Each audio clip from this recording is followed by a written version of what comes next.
ଜୟ ଗୁରୁ।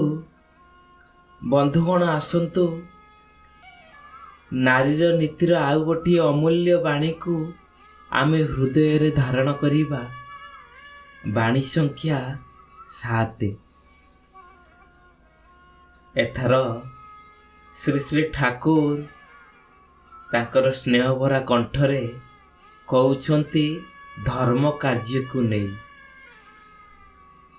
ଶ୍ରୀ ଶ୍ରୀ ଠାକୁର କହୁଛନ୍ତି ଧର୍ମ କାର୍ଯ୍ୟ ମାନେ ତାହା ହିଁ କରିବା ଯେଉଁଥିରେ ତୁମର ଓ ତୁମର ପାରିପାର୍ଶ୍ୱିକର ଜୀବନ ଯଶ ଓ ବୃଦ୍ଧି କ୍ରମବର୍ଦ୍ଧନରେ ବର୍ଦ୍ଧିତ ହୁଏ।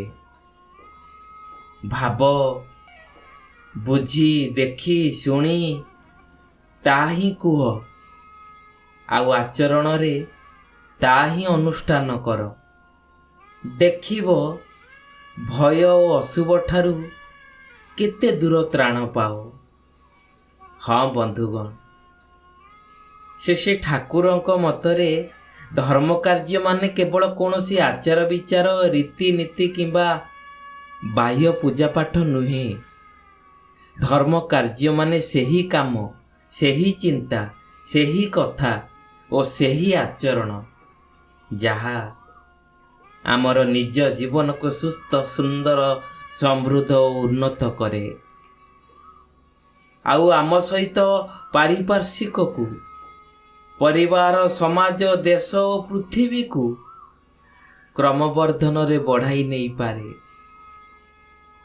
ପରମ ଦୟାଲ ଅର୍ଥାତ୍ ଶ୍ରୀ ଶ୍ରୀ ଠାକୁର ଅନୁକୂଳ ଚନ୍ଦ୍ରଙ୍କ ଭାବବାଣୀରେ ଧର୍ମର ଏହି ଅର୍ଥ ସ୍ପଷ୍ଟ ହୋଇଯାଏ ଯେ ସେ କହୁଥିଲେ ଧର୍ମ ମାନେ ଜୀବନକୁ ବଞ୍ଚାଇ ରଖିବା, ବଢ଼ାଇ ନେବା ଓ ଶ୍ରେୟଙ୍କୁ ପ୍ରାପ୍ତ କରିବା। ଯାହା ଜୀବନକୁ ରକ୍ଷା କରେ, ପୋଷଣ କରେ, ଉନ୍ନତ କରେ ସେହି ଧର୍ମ। ଯାହା ଜୀବନକୁ କ୍ଷୟ କରେ, ଦୁର୍ବଳ କରେ, ଅବନତ କରେ ସେହି ଅଧର୍ମ। ଧର୍ମ କାର୍ଯ୍ୟର ମୂଳ ମନ୍ତ୍ର ହେଉଛି ଜୀବନ, ଯଶ ଓ ବୃଦ୍ଧି ତୁମର ଓ ତୁମର ପାରିପାର୍ଶ୍ୱିକର। ଜୀବନ, ଯଶ ଓ ବୃଦ୍ଧି କ୍ରମବର୍ଦ୍ଧନରେ ବର୍ଦ୍ଧିତ ହୁଏ। ଏହି କଥାରେ ଧର୍ମର ସମ୍ପୂର୍ଣ୍ଣ ଦର୍ଶନ ଗୁପ୍ତ ରହିଛି। ଭିଡ଼ିଓଟି ଶେଷ ପର୍ଯ୍ୟନ୍ତ ଦେଖନ୍ତୁ ଆଜ୍ଞା। ଜୀବନ ମାନେ କେବଳ ଶ୍ୱାସ ପ୍ରଶ୍ୱାସ ନୁହେଁ ବନ୍ଧୁଗଣ। ସୁସ୍ଥ ଶରୀର, ସ୍ଥିର ଚିତ୍ତ, ସ୍ଥିର ମନ, ସଚେତନ ବୁଦ୍ଧି ଓ ସପ୍ରେରଣାର ସମନ୍ୱୟତା। ଯଶ ମାନେ ନିଜର ଗୁଣ, କର୍ମ ଓ ଚରିତ୍ରର ଫଳ ରୂପେ ସମ୍ମାନ ଓ ଆଦର କରିବା।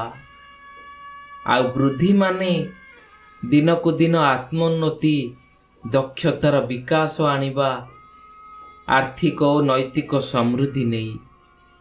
ଶ୍ରୀ ଶ୍ରୀ ଠାକୁରଙ୍କ ମତରେ ଧର୍ମ କାର୍ଯ୍ୟ ଏହି ତିନୋଟିକୁ ସମନ୍ୱୟ କରେ।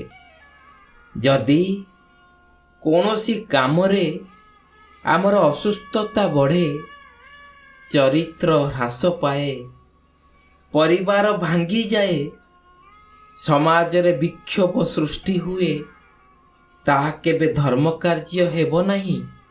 ଯେପରି ବାହ୍ୟ ଆଡ଼ମ୍ବର ଥାଉ, ଭାବ, ବୁଝି, ଦେଖି, ଶୁଣି ତାହା ହିଁ କୁହ। ଶ୍ରୀ ଶ୍ରୀ ଠାକୁର ଚେତାବନୀ ଦେଇଥିଲେ ଅବିଚାରରେ କଥା କହିବା ଓ କାମ କରିବା ଜୀବନକୁ ଅଶାନ୍ତ କରି ତୋଳେ। ଧର୍ମ କାର୍ଯ୍ୟ ପାଇଁ ଆବଶ୍ୟକ ହେଉଛି ସଚେତନତା। ଭାବିର ଅର୍ଥ ହେଉଛି କାମ କରିବା ପୂର୍ବରୁ ଫଳ ବିଚାର କରି ନେବା।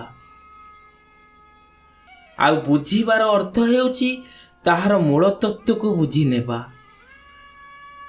ଦେଖିବାର ଅର୍ଥ ହେଉଛି ପ୍ରତ୍ୟକ୍ଷ ପରିସ୍ଥିତିକୁ ଅନୁଧ୍ୟାନ କରିବା। ଆଉ ଶୁଣିବାର ଅର୍ଥ ହେଉଛି ଅନୁଭବୀ ବା ଜ୍ଞାନୀଙ୍କର କଥା ଶୁଣିବା। ତାପରେ ତାହା ହିଁ କୁହ, ଅର୍ଥାତ୍ ସତ୍ୟକୁ କୁହ ଯାହା ମଙ୍ଗଳକାରୀ, ଏବଂ ଆଚରଣରେ ତାହା ହିଁ ଅନୁଷ୍ଠାନ କର, ଅର୍ଥାତ୍ କଥା ଓ କାମରେ ସମନ୍ୱୟତା ରଖିବା, ଏକତା ରଖିବା।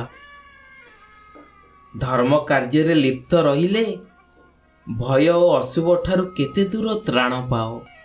ଏହି କଥା ଧର୍ମର ଅନୁଭୂତିମୂଳକ ପରିଣାମକୁ ଦେଖାଏ। ଭୟ କେବେ ଆସେ ବନ୍ଧୁଗଣ? ଯେତେବେଳେ ଆମେ ଅନ୍ୟାୟ ଅନୀତି କରୁ, ମିଥ୍ୟା କହୁ, ଅସତ କାମରେ ଲିପ୍ତ ରହୁ, ମନରେ ଅସ୍ଥିରତା ଜନ୍ମ ନେଇଥାଏ।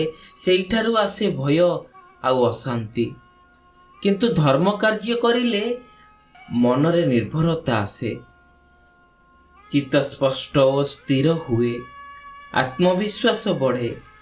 ଶ୍ରୀ ଠାକୁର କହୁଥିଲେ, ଇଷ୍ଟନିଷ୍ଠା ଓ ସତକର୍ମ ମଣିଷକୁ ଭୟରୁ ମୁକ୍ତ କରେ। ଯେଉଁ ମନ ଇଷ୍ଟରେ ନିବିଡ଼, ସେ ମନ ଅଶୁଭକୁ ଆଶ୍ରୟ ଦିଏ ନାହିଁ। ପାରିପାର୍ଶ୍ୱିକର ମଙ୍ଗଳ ହେଉଛି ଧର୍ମର ପରିଚୟ ପରା।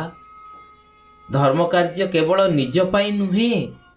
ଯଦି ମୋର ଉନ୍ନତିରେ ପରିବାରର ଅବନତ ହୁଏ, ସମାଜର କ୍ଷତିଗ୍ରସ୍ତ ହୁଏ, ତାହା ଆଦୌ ଧର୍ମ ନୁହେଁ। ଠାକୁରଙ୍କ ଦର୍ଶନରେ ବ୍ୟକ୍ତି ଓ ସମାଜ ହେଉଛି ଅଖଣ୍ଡ, ଅସୀମ। ସେ କହୁଥିଲେ, ନିଜକୁ ବଞ୍ଚାଇବାକୁ ଚାହୁଁଥିଲେ ଆଗେ ପରକୁ ବଞ୍ଚାଅ। ପରକୁ ଉନ୍ନତ କରିଲେ ତୁମେ ଉନ୍ନତ ହେବ, ଏଥିରେ ସନ୍ଦେହ ନାହିଁ। ଏହି କାରଣରୁ ଧର୍ମ କାର୍ଯ୍ୟର ମୂଳରେ ଅଛି ସେଇ ସେବା, ଶୁଶ୍ରୂଷା, ସହଯୋଗ, ସଂରକ୍ଷଣ, ପ୍ରେମ। ଯେ କାମ ପରିବାରକୁ ଏକତ୍ର କରେ, ଶିଶୁକୁ ସଠିକ୍ ଶିକ୍ଷା ଦିଏ, ବୃଦ୍ଧକୁ ସମ୍ମାନ ଦିଏ, ନାରୀକୁ ସୁରକ୍ଷା ଦିଏ, ସେହି ତ ଧର୍ମ କାର୍ଯ୍ୟ। ସେଥିପାଇଁ ସେ କହିଲେ, ଆଚରଣରେ ଧର୍ମକୁ ତୋଳିବାକୁ ହେବ। ଧର୍ମ କାର୍ଯ୍ୟ କେବଳ ଉପଦେଶରେ ସୀମିତ ନୁହେଁ। ଠାକୁରଙ୍କ ଭାବରେ ଧର୍ମ କାର୍ଯ୍ୟ ହେଉଛି ଜୀବନର ମୂଳ ଭିତ୍ତି। ଅଭ୍ୟାସ, ପ୍ରୟାସ, ନିୟମିତ ସତକର୍ମରେ ଲିପ୍ତ ରହିବା, ସମୟର ସଦବ୍ୟବହାର କରିବା, ଶରୀରର ଯତ୍ନ ନେବା, ଅନ୍ୟଙ୍କ ପ୍ରତି ଶ୍ରଦ୍ଧା ବଢ଼ାଇବା, ସତ୍ୟ ଓ ସଂଯମ ରଖିବା। ଏହା ମାନେ ଧର୍ମ କାର୍ଯ୍ୟର ଅଂଶବିଶେଷ ସୁରୁ କରିବା। ଶ୍ରୀ ଠାକୁର କହୁଥିଲେ, ଧର୍ମକୁ ଜୀବନରେ ଆଣ, ତାହେଲେ ଘରେ ଶାନ୍ତି ଆସିବ, ସମାଜରେ ସମନ୍ୱୟତା ବଢ଼ିବ, ଆଉ ଦେଶରେ ଅବଶ୍ୟମ୍ଭାବୀ ଉନ୍ନତି ଆସିବ। ଧର୍ମ କାର୍ଯ୍ୟ ଓ ଆତ୍ମୋନ୍ନତି ବଢ଼ିବ। ଧର୍ମ ମାନେ ଆତ୍ମାର ବିକାଶ। ଯେତେବେଳେ ମଣିଷ ଇଷ୍ଟନିଷ୍ଠ ହୋଇ ନିଜ କର୍ତ୍ତବ୍ୟ ପରିପାଳନ କରେ, ତାହାର ମାନେ ହେଉଛି ସେ ନିଜେ ଆଲୋକିତ ହୁଏ। ଏହି ଆଲୋକରେ ଅଜ୍ଞାନକୁ ଦୂର କରେ, ଅନ୍ଧବିଶ୍ୱାସକୁ ହଟାଏ, ଆତ୍ମଶକ୍ତିକୁ ଚିରଜାଗ୍ରତ କରେ। ପରମ ଦୟାଳଙ୍କର ମତରେ ଧର୍ମ କାର୍ଯ୍ୟ ହେଉଛି ଏକ ଚଳନଶୀଳ ପ୍ରକ୍ରିୟା, ଯେଉଁଠି ମଣିଷ ଦିନକୁ ଦିନ ଭଲରୁ ଭଲତର ହୋଇ ଉଠେ। ଧର୍ମ କାର୍ଯ୍ୟର ପରିଣାମ ହେଉଛି ପରା ଶାନ୍ତି। ଯେଉଁଠି ଧର୍ମ ଅଛି ସେଠି ଶୃଙ୍ଖଳା ଅଛି, ସେଠି ପ୍ରେମ ଅଛି, ସେଠି ଆତ୍ମା ଅଛି। ଯେଉଁଠି ଅଧର୍ମ ସେଠି ବିରୋଧ, ସେଠି ଭୟ, ସେଠି ଅବନତି।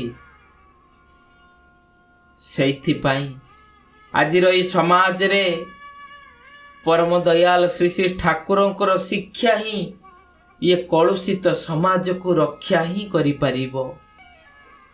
ଧର୍ମ କାର୍ଯ୍ୟ ମାନେ ତାହା ହିଁ କରିବା ଯେଉଁଥିରେ ତୁମର ଓ ତୁମର ପାରିପାର୍ଶ୍ୱିକର ଜୀବନ ଯଶ ବୃଦ୍ଧି କ୍ରମବର୍ଦ୍ଧନରେ ବର୍ଦ୍ଧିତ ହୁଏ। ଏହି ଶିକ୍ଷା ହେଉଛି ଜୀବନର ପଥ ପ୍ରଦର୍ଶକ। ଭାବି ବୁଝି ଦେଖି ଶୁଣି ସତ୍ୟକୁ କହିବା, ଆଉ ସେହି ସତ୍କୁ ଆଚରଣରେ ଅନୁଷ୍ଠାନ କରିବା, ଏହା ହିଁ ଠାକୁରଙ୍କ ଭାବଭକ୍ତିର ସାରାଂଶ। ଯଦି ଆମେ ଏହି ପଥରେ ଚାଲୁ, ଦେଖିବୁ ଭୟ ଦୂର ହେଇଯାଉଛି, ଅଶୁଭ ହଟି ଯାଉଛି, ଜୀବନ ଆମ ଆଲୋକିତ ହେଉଛି, ପରିବାର ଆମର ସମୃଦ୍ଧ ହେଉଛି, ସମାଜ ଆମର ସୁଶୃଙ୍ଖଳିତ ହେଉଛି। ଏହା ହିଁ ଧର୍ମ କାର୍ଯ୍ୟର ବିଶେଷ ଲକ୍ଷ୍ୟ। ଏହା ହିଁ ଜୀବନର ସତ୍ୟ ଉନ୍ନତି। ଏହା ହିଁ ଶ୍ରୀ ଶ୍ରୀ ଠାକୁରଙ୍କ ଭାବଭକ୍ତିମୟ ଦର୍ଶନର ଅମୃତ ଶିକ୍ଷା ସମାଜକୁ। ହଁ ବନ୍ଧୁଗଣ, ଆଜିର ଏହି ଭାବଭକ୍ତିର ଅମୃତ ବାଣୀଟି ଆପଣମାନଙ୍କୁ ଟିକିଏ ଭଲ ଲାଗିଥିଲେ এই ଭିଡ଼ିଓଟିକୁ ଲାଇକ୍ ଟିଏ କରିଦିଅନ୍ତୁ। ପାରିବେ ତ ନିଜ ପ୍ରିୟ ପରିଜନଙ୍କ ସହିତ ସେୟାର ଟିକେ କରିଦିଅନ୍ତୁ। ଆଉ ଯେଉଁ ମା ଓ ଭାଇମାନେ ଏପର୍ଯ୍ୟନ୍ତ ଜୟଗୁରୁ ପ୍ରାର୍ଥନା ଚ୍ୟାନେଲକୁ ସବସ୍କ୍ରାଇବ୍ କରିନାହାନ୍ତି, ଶୀଘ୍ର ସବସ୍କ୍ରାଇବ୍ କରିଦିଅନ୍ତୁ।